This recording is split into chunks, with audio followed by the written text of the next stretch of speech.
Hello and welcome. You're watching To The Point. With just 2 days left for the monsoon session to end, there's desperation on both sides, but unfortunately, they're striving for different ends. The government is doing everything to ensure GST passes in this session. The Congress has put all its efforts into disrupting the House and preventing that. But at the same time, there has been an important shift in support in Parliament, and the key question this evening is simple and straightforward. Has Congress overplayed its hand and isolated itself? Or when push comes to shove, will the opposition instinct to oppose the government take precedence in the upper house? And secondly, if GST is held up and as a result the act doesn't pass, would partisan politics have triumphed over national interest? And will India then be the loser? That's the big debate tonight. But first, a recap of what happened today in Parliament. The Congress wanted it in the last session to be sent to a Rajya Sabha Select Committee. Regrettably, they've gone back on their word. It continues to be a liability on the economy of this country, even when it is in opposition. Finance Minister Arun Jaitley's fierce attack on the Congress. This after he failed to move for consideration the Goods and Service Tax Bill in the Rajya Sabha on Tuesday. The crucial economic reform constitutional amendment falling prey to the monsoon session standoff between a stubborn government and a belligerent opposition. This being a constitution amendment bill, I cannot proceed in pandemonium. Therefore, I am going to adjourn the House. The Congress jumping into the well of the House, making it clear that the bill brought by them way back in 2006 would not be easily passed. No time has been allocated, and the government was referring to a time allocated in May. That has lapsed once this was referred to the Select Committee. It cannot be taken up under the rules of this House. The Congress seemingly unperturbed, with the Samajwadi Party having broken ranks. And even though Mulayam came in for the PM's praise at the BJP Parliamentary Party meet for having deserted the opposition, he remained visibly non-committal on the issue of the GST bill. अरे नारेबाजी क्यों नहीं करेंगे? आप क्यों बोलेंगे? जाति जनगणना नहीं कराओगे तो क्यों नहीं नारेंगे? जातिगत जनगणना पे A constitutional amendment requires 50% of the members to be present in the House and 2/3 to vote in favour of the bill. Despite the setback today in the Rajya Sabha over the GST bill, the government, it appears, has not lost hope. Finance Minister Arun Jaitley, who was scheduled to travel to Bihar on Wednesday, is now staying back. And the government is likely to make a fresh bid to push the bill through in the Rajya Sabha tomorrow. With camera person Rajiv Srivastav, this is Mahasiddhi in Delhi for India Today. Welcome back. Joining me now is Akali MP Naresh Gujral, BJD MP Pinaki Mishra, JDU MP Pavan Verma, Congress MP Rajiv Gowda and BJP spokesperson Sambit Patra. Rajiv Gowda, with just 2 days left for the end of the monsoon session, your strategy to disrupt Parliament on the grounds ministers must resign before debate takes place has left you isolated. You've been admonished by Mulayam Singh Yadav. The smaller parties have made it clear that they want debate and they want GST to be passed. So I have a simple question. Has Congress overplayed its hand and have you got it wrong?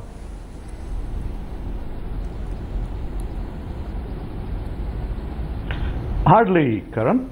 Basically, the Congress has emphasized that the central issue of this session is holding the government accountable when charges of corruption and criminality are facing its top leaders. And this government has very cynically avoided making any moves in the direction of resolving that issue and has provoked the opposition substantially unitedly to disrupt Parliament, demanding accountability, demanding action. And now, at the very end of a session which was being washed out because of the brinkmanship of the BJP, you have attempts to try and introduce a bill which is originally our bill and which needs to be refined Professor Gowda, further. the key question I asked you was this.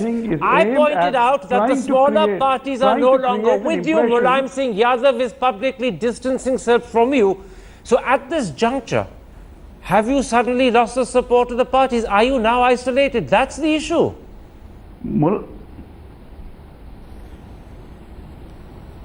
No. Mulayam Singh Yadav has, very chivalrously and gallantly come to the rescue of Sushma Swaraj, and that was, I think, visible to everyone. And now the other parties are basically saying there are so many other crises. No. Less chivalrously and less gallantly. Mulayam Singh Yadav said enough is enough to Congress. He said he wanted the House to function. The country cannot run. You're not facing up to the reality of what Mulayam Singh Yadav said. It's on every front page today. You can't run away from it. He wants the House to function. He believes your attitude of holding up the House is wrong. That's perfectly fine, Karan.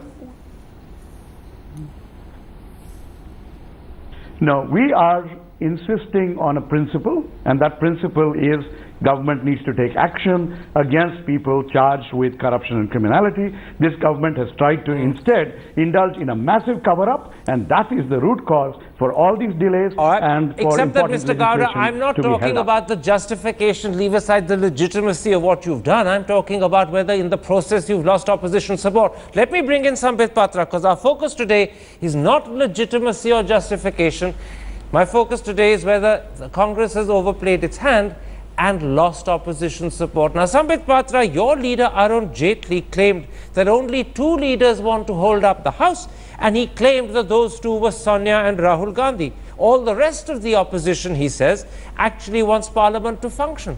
On what basis do you say it? Because if you read today's Hindu, Ram Gopal Yadav has made it crystal clear to that paper that when it comes to the non-functioning of the Samajwadi Party is with Congress and the rest of the opposition.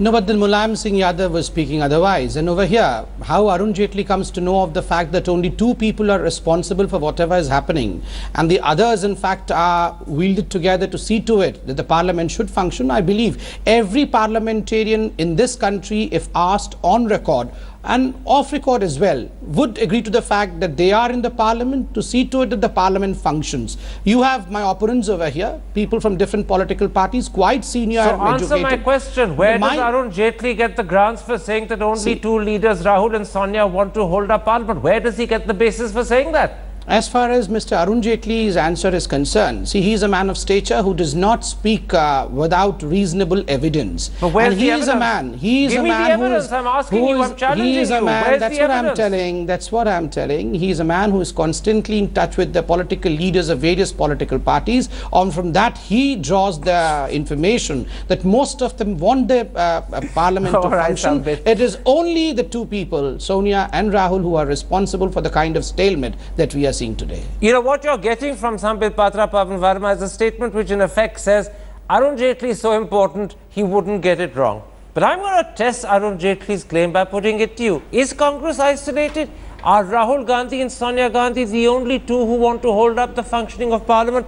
Is the opposition, i.e. the smaller parties like yours, on this issue of the functioning of Parliament now with the government rather than with Congress?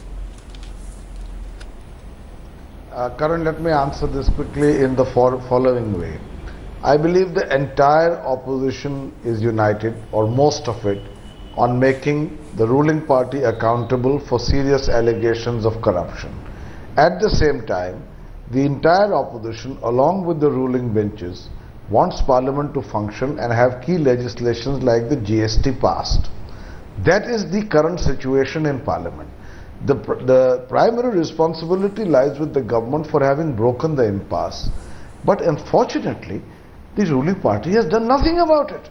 So it's not as if there is a particular party which is isolated in Parliament. In fact, the Treasury benches are isolated in terms of the complete obduracy, even one initiative of seriousness in making Parliament run. In the 15th Lok Sabha. Can I interrupt? Yes, sir.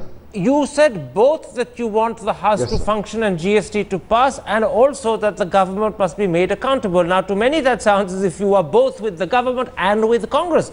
But you can't be with both at the same time. So I'm going to ask you, what is more important this evening to the JDU? The passage of GST or making the government accountable, which involves disrupting the House as a process for doing so? Which of the 2 is more important? Certainly, without doubt, Karan, I want to say to you that we want to make Parliament a forum of democratic accountability. We would like the GST and other important bills to be passed, But this cannot happen if the government takes an ostrich-like stand that we will not yield to any of the demands made on criteria which we ourselves were completely inflexible about in the last session. I just want to mention one line, Karan. 1350 hours of the 15th Lok Sabha, 947 were disrupted by the BJP precisely on this count that there should be resignations on matters of corruption. But as I said to Rajiv Gowda, I'm not going into justification, leave aside explanation for the behavior. I'm going into the key question, is Congress isolated, or in fact is that a mistaken impression? Clearly, your party believes holding the government accountable is more important. It takes priority and precedence over passing GST at this stage. So you're clearly with Congress. Naresh Gujral, going back to Arun Jaitley, he also said very famously that he suspects Congress is using Sushma Vasundhara Raje Scindia and Shivraj Singh Chauhan as an excuse because in truth they do not want GST to pass. Now I'm going to ask you, was that a fair charge or was it an over-the-top allegation? I know you're an ally of the government, but I'm asking you to be honest about this accusation. Current Congress has this dog and the manger policy today. They know very well that GST is going to change the entire complex of our economy. They know that this is going to be a game changer in terms of growth, in terms of job creation. But because they could not do so, they want to put any kind of excuse forward to stop this passage. Now, on this issue, they are isolated, I can tell you that. Many parties, I don't know about JDU, but most other parties feel that this is a key issue. This legislation must be passed, and I think their Congress is getting isolated. But do you accept the claim that actually Congress is using Sushma as an excuse and that their real intention is not the accountability of the foreign minister, their real intention is to scupper GST? Do you believe that claim? That's exactly what I said. That they do not want GST to go through because this will bring a lot of credit to the present government. They feel that since they couldn't do it, they would rather that this be delayed indefinitely. To hell with the economics, to hell with the economy. It's very interesting, Pinaki Mishra. So far, Congress and its ally JDU are one, and equally Sambit Patra and Naresh Gujral, who are allies, are also one. You don't belong to either camp. I'm going to put to you what Rahul Gandhi said today, and he said it several times previously as well, that the House will only function if Sushma Swaraj declares how much money her husband and daughter have received from Lalit Modi to keep him out of jail. What do you, as an MP who doesn't belong to either the NDA or the UPA, make of that demand? In your eyes, is it justified, or is it a sign that Congress is looking desperately for new issues on which the House can be disrupted? You know, honestly, they've taken fees as legal professionals, Karan, and I think if Mr. Rahul Gandhi wants to lay bare their accounts, then a lot of accounts need to be laid bare on the side of the Congress as well. Then they should be then, willing to be forthcoming on many of their own accounting practices, including, all the travels, all the holidays, all the stay abroad, everything. Then let's open it up. If you're in public life and, you're going to ask legal professionals to open up their legal accounts, then I think, I don't subscribe to that, to be honest with you. But I'm couple of quick issues. Number one, why is Arun saying it's only the Gandhi family? Because frankly, I'm on the floor of the House and we see what is happening on the floor of the Lok Sabha, which many of you can't see because it's not televised.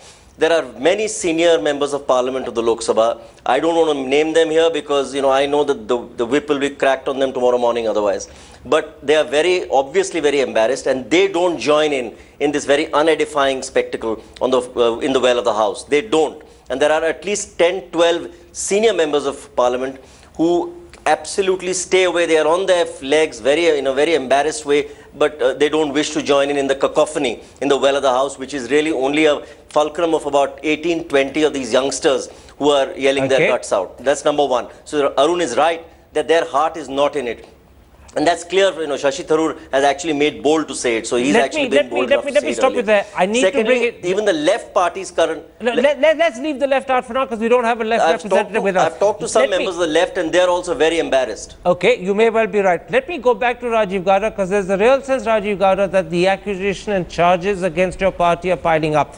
I'm going to put them to you one by one and I'm going to ask you to actually answer the question and not deflect onto something else. First of all, how do you respond to Pinaki Mishra, who sits in the Lok Sabha where unfortunately you don't, you're in the upper house, and he says that it's crystal clear that a group of just 18 young Congress MPs are deliberately holding up the house at the specific instigation of Sonia and Rahul Gandhi, whilst the elders and the more experienced Congress ones are embarrassed. And this, in his eyes, justifies and proves Arun Jaitley's claim that only Rahul and Sonia want the house to be held up, no one else does. How do you respond to that? It is, if you make that kind of specious statement, Mr. Jaitley makes a statement, we can counter by saying everyone is a Modi puppet in the BJP. We don't make those statements, we give them some credit for some knowledge. This wasn't Mr. Jaitley, this is Pinaki Mishra making the statement. This is Pinaki Mishra making the statement, not Arun Jaitley. Is that it's Pinaki Mishra quoting. That's fine. That's fine. Let me just explain. Let me explain. There's a party position on this issue. That party position is that we want accountability and action first. And the people who go into the well of the house are not the former top cabinet ministers. It is the younger, less distinguished MPs perhaps, but basically because we feel very strongly and we are out there and it's perfectly all right for the senior most to stand in their places and protest. I want to address a couple of other canards. No, we'll come to the other canards later. Mr. Gowda, I'm going to stop you there. I'll come to the other canards later. I want to keep a structure that I'm imposing rather than let my guests take the structure over from me. There's the other issue I want to put to you, Pavan Verma, and it was made by Naresh Gujral, that the clear impression has been conveyed to him, and he completely agrees with Arun Jaitley on this point, that Congress, your ally, is actually using Sushma, Shivraj Singh Chauhan and Vasundhara Raje Scindia as an excuse. Their real intention is to scupper GST because they don't want the government to have a significant economic victory. They want to actually deny that to the government and therefore to the country. Now you're an ally of Congress. How do you, Pavan Verma, respond to that I want to say this, whether we are an ally of the Congress or not, this conspiracy theory appears to me to be totally unconvincing. It was the Congress party, if I remember correctly, which first tried to bring the GST bill through. The opposition to it came largely from BJP chief ministers, including then Gujarat chief minister, who is now the prime minister. So it's not as if the Congress has been opposing the GST bill. The question I put to you, Karan, is that do we see everything in terms of black and white? We want Parliament to function. We want the GST bill to be passed. If there are any clauses on which there is a difference, we want that difference to be bridged. But I ask you, why is this government shielding two chief ministers and one cabinet minister against whom there are serious allegations and holding to hostage the good of the nation?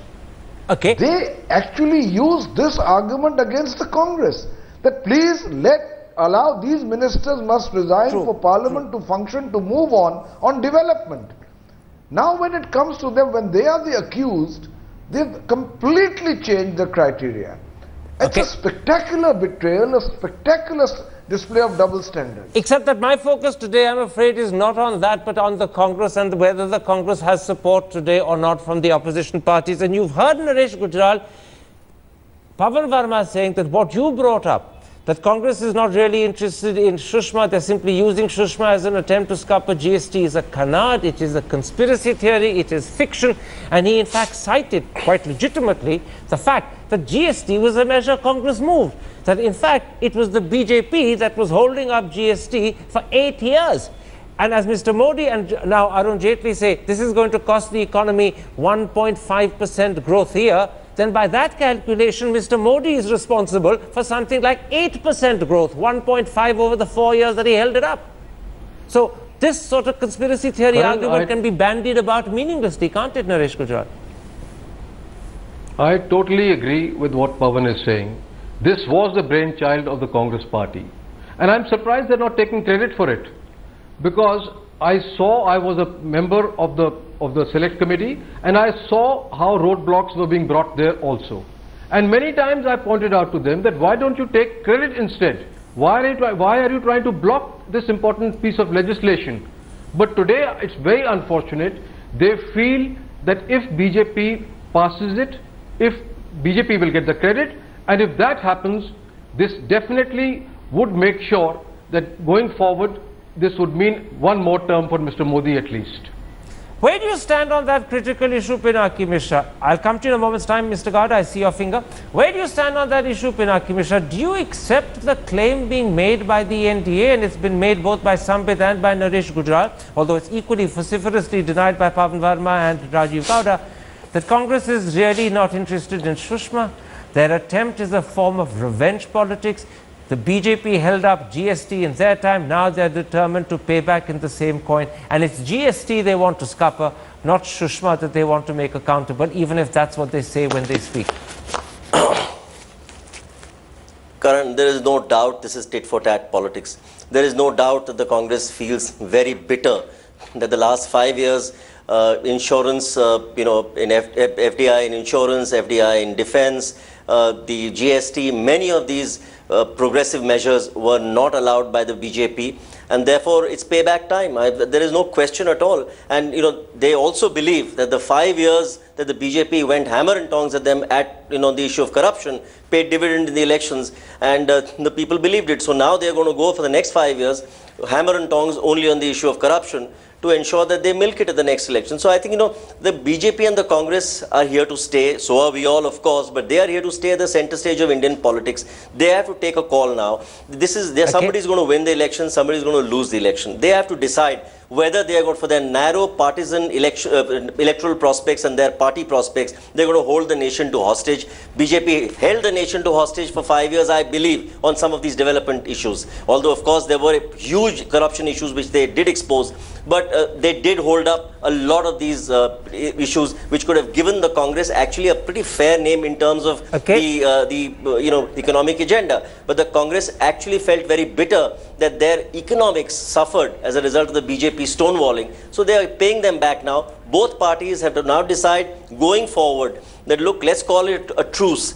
Somebody will win, somebody will lose, but whoever loses at least engages in bipartisanship and allows the country to go forward. This is a must. Okay, let me stop you there. Sambit Patra, it may be revenge and tit-for-tat politics, as Pinaki Mishra is saying, but the point is that you can't pass GST without Congress support.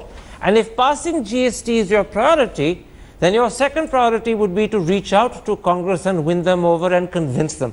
But yesterday, Rajiv Pratap Rudy, instead of reaching out to Congress, went out of his way on this program to repeatedly call Rahul Gandhi clueless. He spoke of him dismissively and contemptuously, as if his lack of knowledge, his lack of parliament were things to mock and satirize. And finally, he even went so far as to say that Congress's own leaders don't know what to make of Rahul Gandhi, as if they don't take Rahul Gandhi seriously. And I put it to you, in these circumstances when you need the Congress, why rub them up the wrong way by these gratuitous insults? Let me tell you at the outset itself, it's the duty of the Congress and other political parties, including ours, to see to it that the parliament functions and positive work is done in the parliament. If someone is helping the parliament run, does not mean this political party has done some kind of great job for this country. That is a duty. Secondly, as far as BJP's approach towards the opposition, that is Congress or other political parties, is concerned, we have rightly maintained a very non-arrogant and an approachable manner in approaching them. We have been accommodative. Let me remind you of the very first instance on the floor of the parliament when Anand Sharma, the tall... answering my question. I asked you a specific question about Rajiv Pratap Rudy calling Rahul Gandhi clueless at a time when you need Rahul Gandhi's support over GST. Instead of reaching out, you are actually rubbishing Rahul Gandhi. Why aren't you answering that question? No, I'm doing rightly what is supposed to be done. As far as Rahul Gandhi, whether Rahul Gandhi is clueless or not, I don't believe this needs to be answered. Everyone in this country knows. Even the congressmen know what Rahul Gandhi is. So you don't need an answer for a question which is already answered umpteen number of times. But you're not going to get Rahul Gandhi's support if you publicly call him clueless. You're making it more difficult for GST to happen, not easier. You're defeating your own purposes. This is the question. This is the question, Karan. Is Rahul Gandhi the one man who has the capability of holding GST to ransom just because his ego is not being satisfied? Arun Jaitley said so. Arun Jaitley said so. Arun Jaitley Yes, said only he's two right. people are holding He it is up. right, and that's what I'm suggesting And over Naresh here. Gujral said That so too.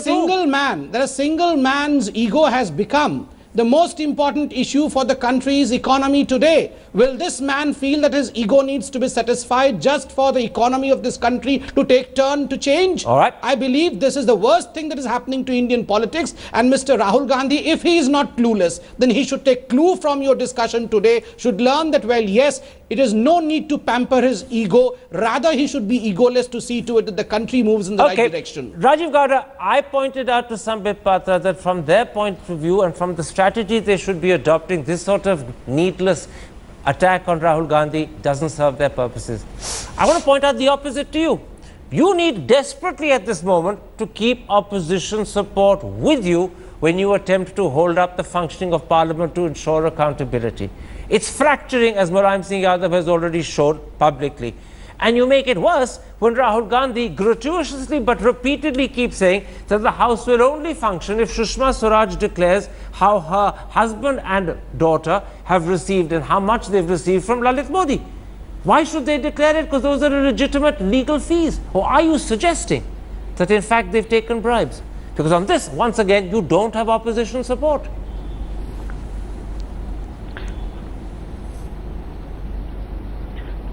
Karan, let me address that question first. Nobody is suggesting anything about bribes. What we are pointing out is that there is, those may be professional fees, but those professional fees have resulted in a conflict of interest on the part of Sushma Swaraj. And that conflict of interest was not ever, in all her dramatic stories, she has never acknowledged that conflict of interest, and essentially that conflict of interest is also corruption. The other point I want to mention is that this government has absolutely no intention of getting any either Are you suggesting that the fees that were legally and legitimately received by two individuals who are different to Sushma Swaraj must be declared in public? Would you declare your salary in public because I asked you to? Why should these people declare their salaries legitimately received in public? All sorts of nonsense.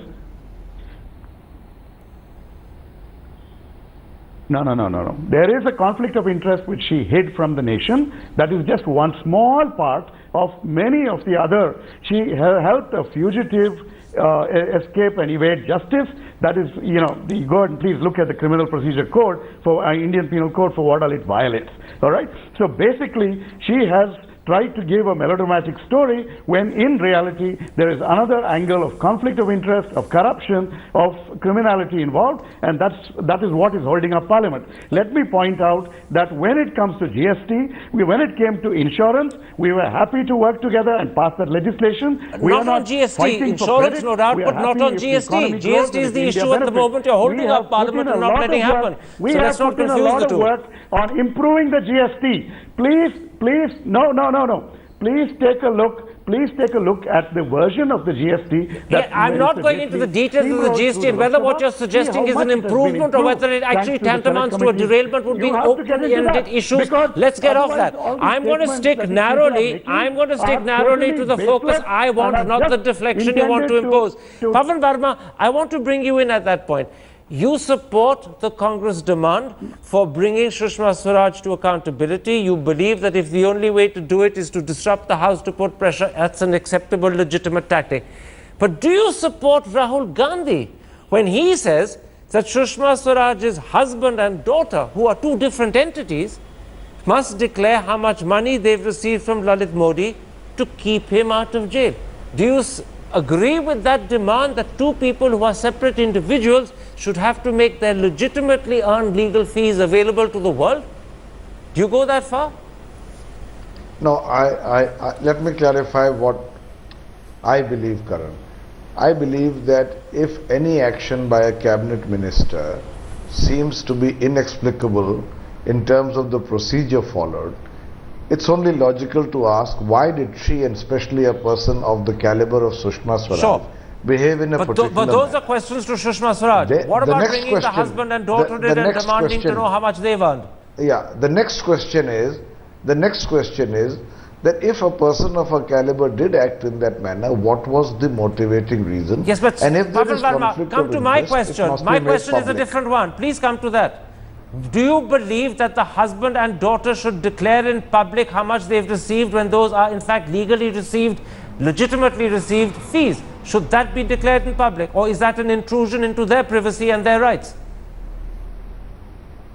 I believe that if Sushma Swaraj and her family have benefited from Lalit Modi, and if that has been an influencing factor in the manner in which she behaved, then any impartial investigation should reveal that. That is precisely, Karan, what we've been asking for. That there should be an impartial investigation. I'm stopping you there. I'm not going to make this an opening to go into the general discussion of justification.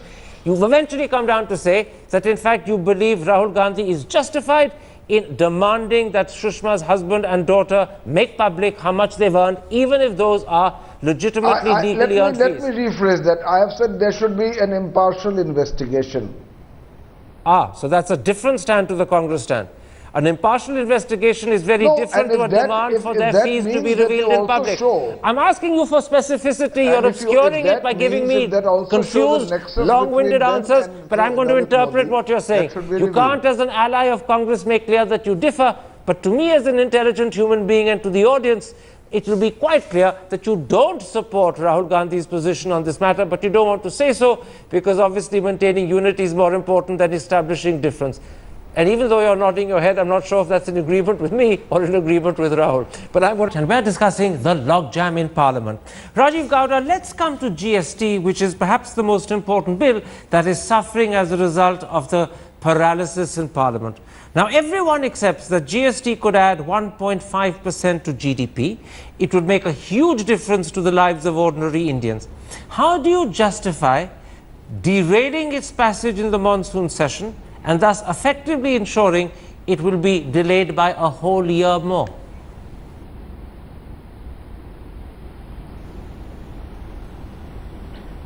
Karan, we do not want a GST which is flawed. And that's what we have done in Parliament over the last couple of sessions, is ensure that it actually goes through parliamentary scrutiny.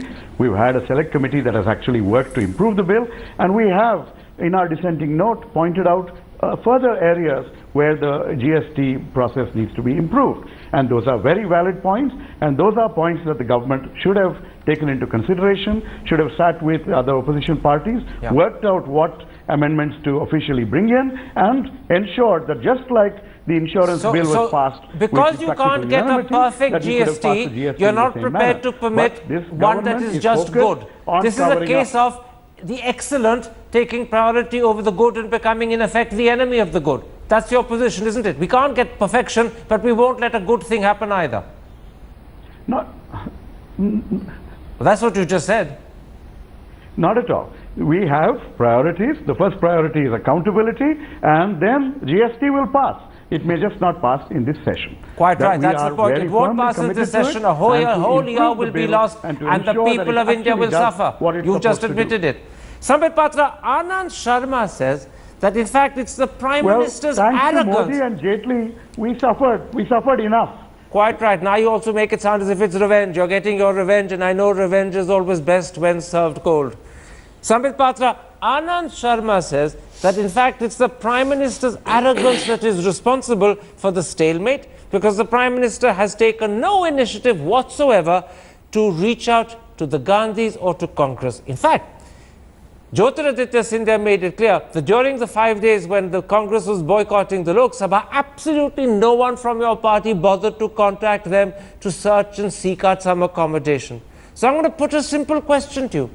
Why doesn't Mr. Modi tonight pick up the phone and appeal directly as Prime Minister to Sonia and Rahul Gandhi and say, we may have our problems, we may have our differences, but the nation is greater, GST is critical, you know it and I know it, you in fact brought GST, let's let GST through for the sake of the country. If he made that appeal, you might actually surprise yourselves and get a good response. Why doesn't he do that? It's an irony, Karan, that if someone has to pick up the phone, the Prime Minister has to pick up the phone and he has to call the Gandhi family and has to explain them the simple truth that your ego is not bigger than the country's benefit, then I believe they're not capable of becoming the leaders of this country. Any leader to the natural course should understand that one has to give up the ego and country's benefit is first. What about stooping to conquer? No. It is their duty. They are duly elected representatives of the country. And well, let me complete. Please let me complete. Number one, let me remind Mr. Anand Sharma of the first day of the monsoon session when Mr. Anand Sharma invoked rule number 267 saying that everything else in the house should be suspended and discussion on the topic of Sushma ji should take place. Within seconds, Arun Jaitley gets up and says, well, yes, we conquer and we agree with Anand Sharma. So what kind of accommodation? What kind of accommodation does the Congress want? There are just 48 hours to go, and if GST is so important, why doesn't the Prime Minister stoop to conquer? He'll conquer in the end. What's wrong with stooping to do it?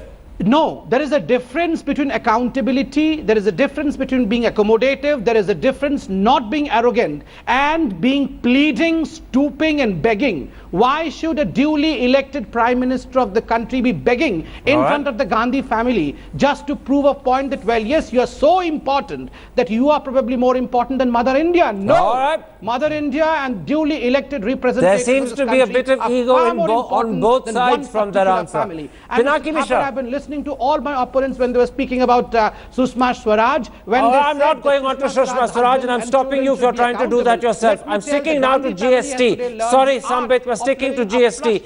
Pinaki Mishra, I'm going to bring you in there. I want to stick with this concept of whether the Prime Minister needs to stoop to conquer. Yesterday, Rajiv Pratap Rudy said to this program that the PM could consider a personal appeal to Sonia and Rahul if there was some indication of a favourable Congress response.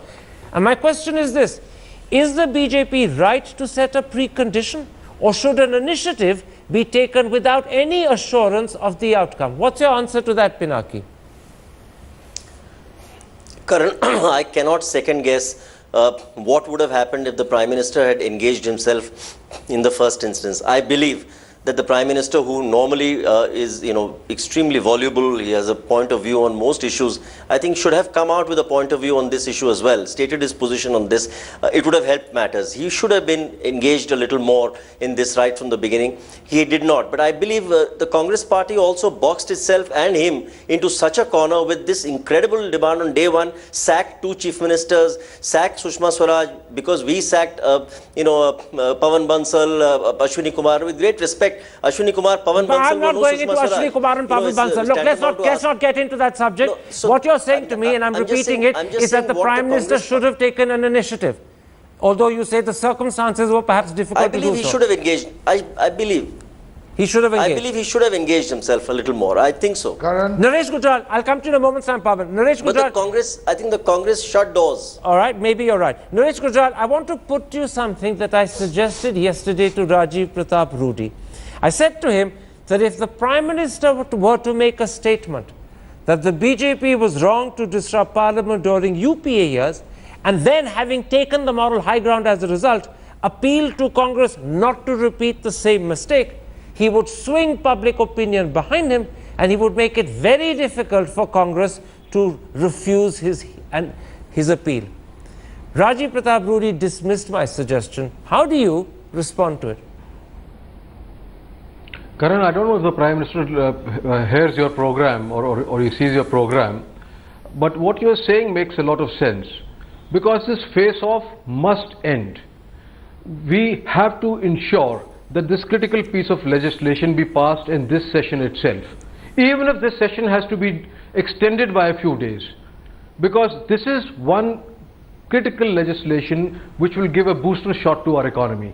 And I think the time has now come when both the BJP and the Congress stop abusing each other's leadership. I think we have to find a solution to it. Some kind of a face saver has to be found. What that face saver could be, I can't guess today. But yes, that is the only way out, and abusing each other is not the way out. Pavan Verma, at the moment what we have is a tu-tu meme, where Congress cites BJP precedents and justifications for what it's doing, and the BJP retaliates by saying that in fact Congress is holding up national interest, it's pushing its own ego instead.